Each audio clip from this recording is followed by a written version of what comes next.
You're listening to the last episode of Facing It, a podcast about climate grief, eco-anxiety, and what it means to be human in the age of climate crisis. Dr. Jennifer Atkinson will guide you on a journey through the emotional toll of ecological loss and mass extinction, and offer strategies for moving from despair to action in our fight for a livable future. This series is produced by Intrasonics UK with the music and sound recordings of Cryon.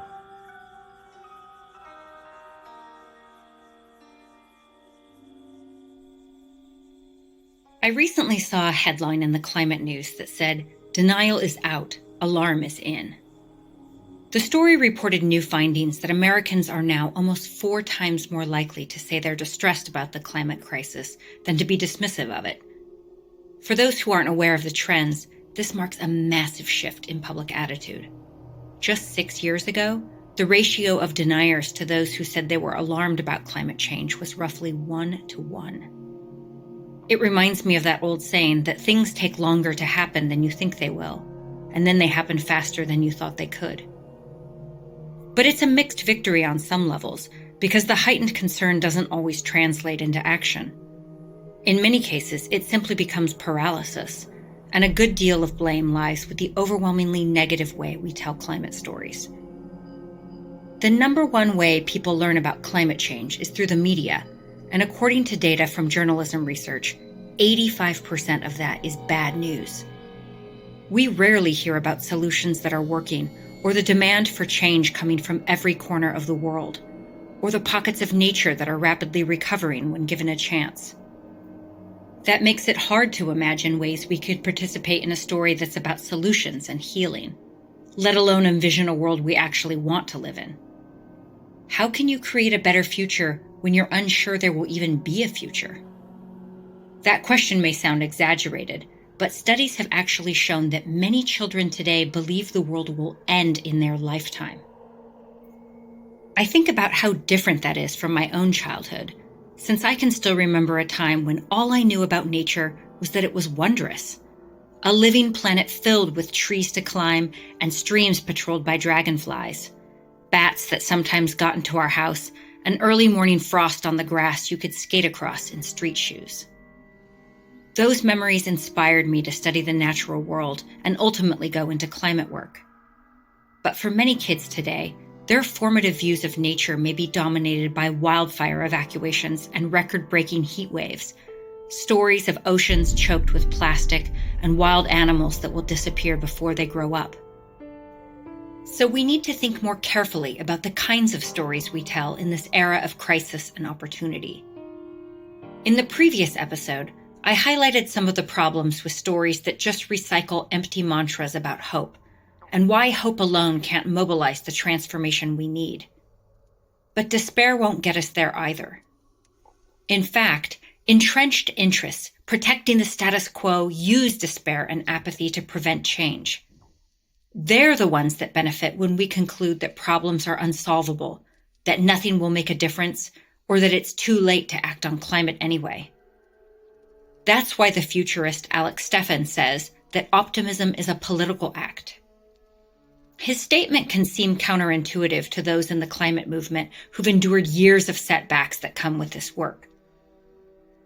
If you've played the game long enough, optimism can seem like a delusion that makes us easy to manipulate, which is why we tend to think of cynics as the rebels and freethinkers, the ones who aren't duped by reassuring messages that it will all be okay. But Steffen turns that assumption on its head, asking, what if cynicism is the real obedience? After all, when no one believes in a better future, despair becomes the norm, and the only winners are those who profit from maintaining our fossil fuel economy. Maybe it's optimism, at least a version that's not naive or passive, that creates a more revolutionary mindset, since the optimist believes things could be different, that change is possible and worth fighting for. To an oil executive, those are dangerous beliefs. Of course, maintaining hope and optimism is easier said than done, and I know as well as anyone why we often lapse back into hopelessness, especially when we watch years of effort crushed by the powers preventing change. That's why staying engaged and resilient requires us to master the art of living between two worlds and accepting uncertainty as the defining condition of our times. James Baldwin once said, "No one can possibly know what is about to happen. It is happening each time for the first time, for the only time." In this episode, we dive headfirst into the realm of uncertainty and consider some of the ways we are strengthened by embracing the unknown.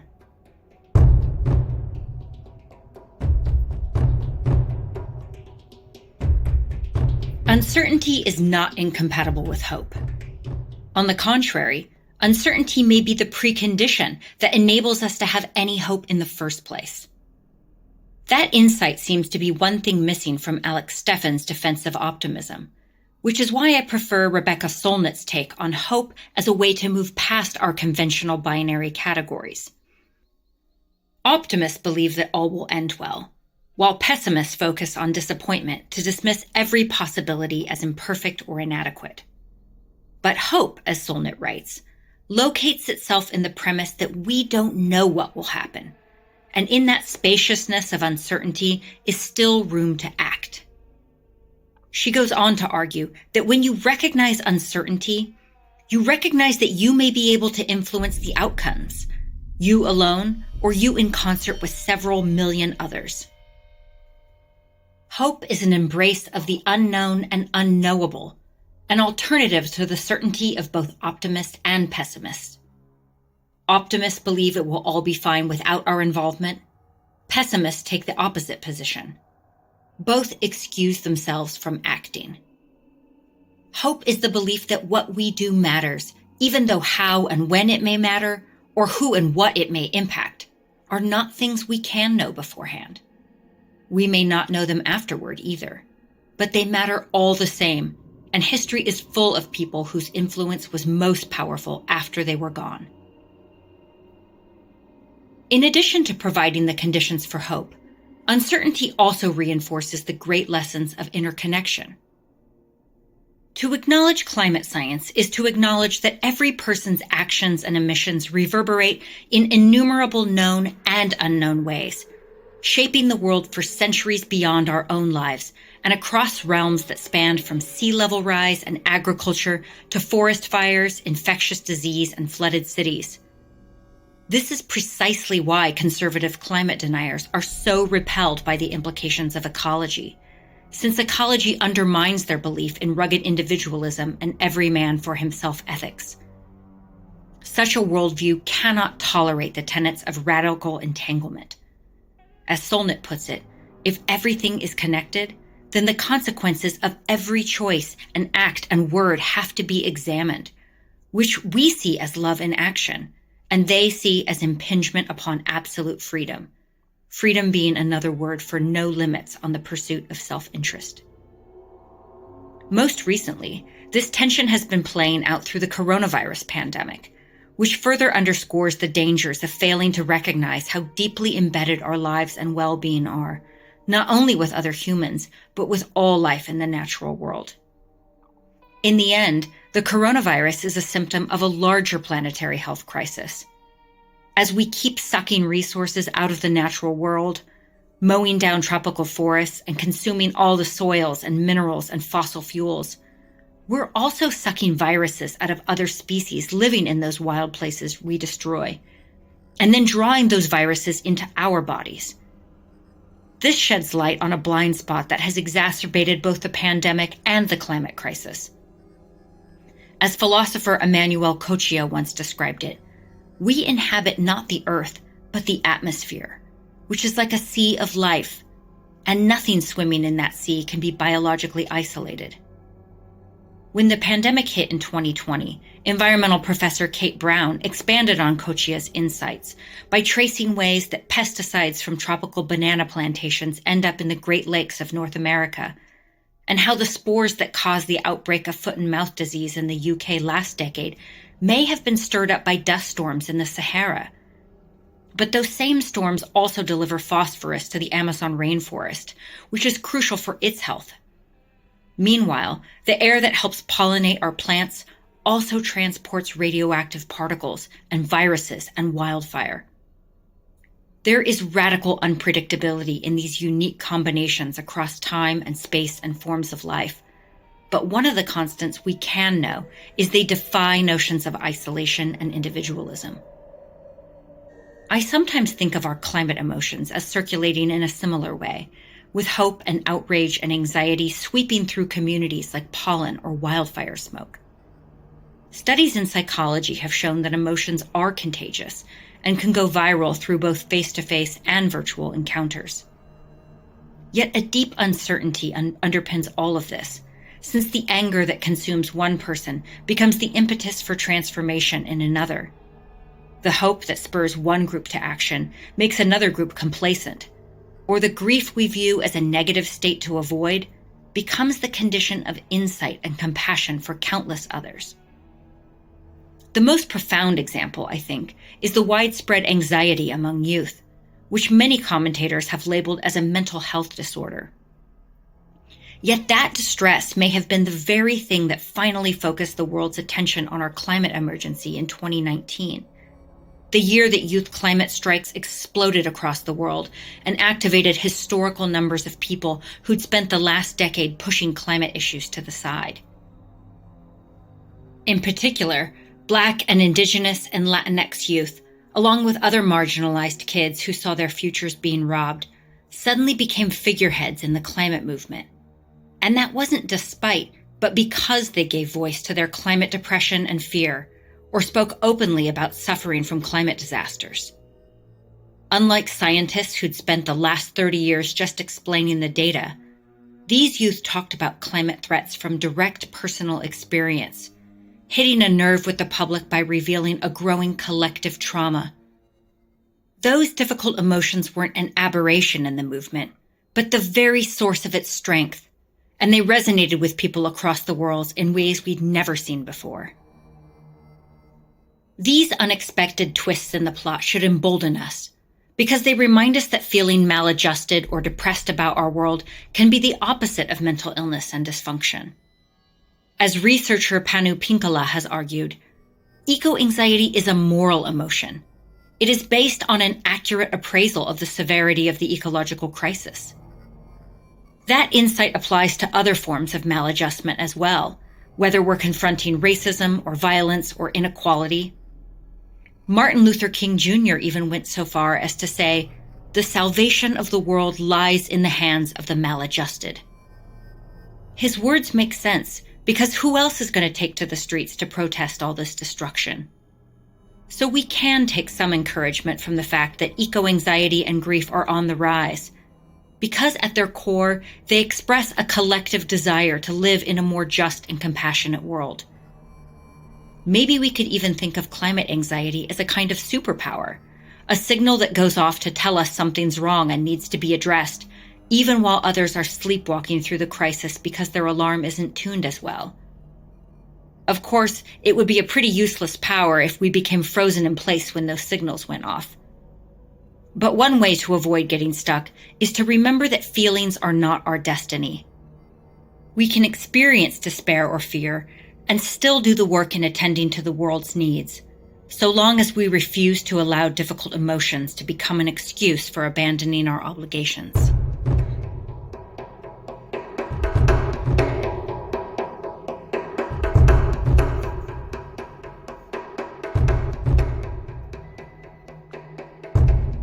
At the beginning of this series, I talked about what I learned of grief from losing my father.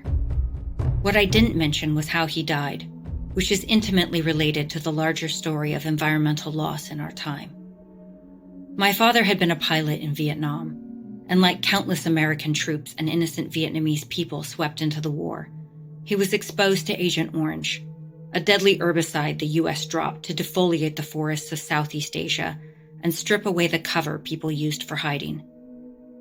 Growing up, I never directly asked my dad how it felt to be assigned to that job, but I didn't have to, because I knew it ate him alive across all the years that followed, first spiritually and then physically when the poisons he was ordered to drop on Vietnam's forests and people showed up as a rare and deadly cancer in his own body. You always hear those quotes that what we do to the earth, we ultimately do to ourselves. But those words never feel more real than when you sit next to a dying parent and hold their hand as they struggle to take their final breath, tumors growing uncontrollably through every region of the body. And this wasn't the only environmental assault my family's experienced. 1 year to the day after watching my dad die, just as I was writing the words for this episode, my mother and stepfather fled a wildfire for the second time in 5 years. And this time, instead of just getting close, it burned right across their property, incinerating the oak trees, melting their water tank and solar panels, turning the garden and sheds to ash, along with everything else except the house standing in the midst of a cleared burn perimeter they'd made earlier that year. And yet, despite these personal upheavals and the persistent despair I confront in my students and climate colleagues, I know that I live on an island of relative safety and privilege. I'm white, I'm educated, I have health insurance and a job that lets me work from home during this pandemic. Some of those privileges may pertain to other listeners following this podcast. Let us remember that people across the global South and marginalized communities in affluent countries are on the true front lines of climate chaos and would give anything to trade their losses for ours. That is why this is our sacred work. Everyone alive today exists at a moment that will decide the fate of life on this planet for centuries and millennia to come. Even though we didn't ask for this role, our generation will determine what vanishes and what remains. If you can act, you have an astonishing power that no human actors have held before this present moment, because you, all of us, can choose to be the seed of life and possibility that shepherds our bruised but still viable world into the coming age. That power should make us humble, but also motivate us beyond all limit.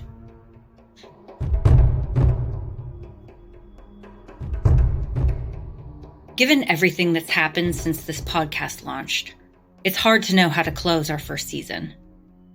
No one can predict how any of today's words will resonate in the days ahead, especially in a time when every day we seem to wake up to a world that feels unrecognizable.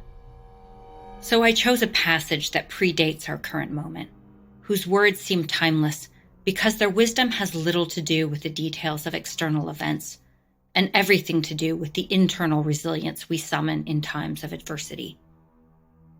The words are from poet Clarissa Pinkola Estés. Here's what she wrote. My friends, do not lose heart. We were made for these times. For years, we have been learning, practicing, been in training for, and just waiting to meet on this exact plane of engagement. I grew up on the Great Lakes and recognize a seaworthy vessel when I see one.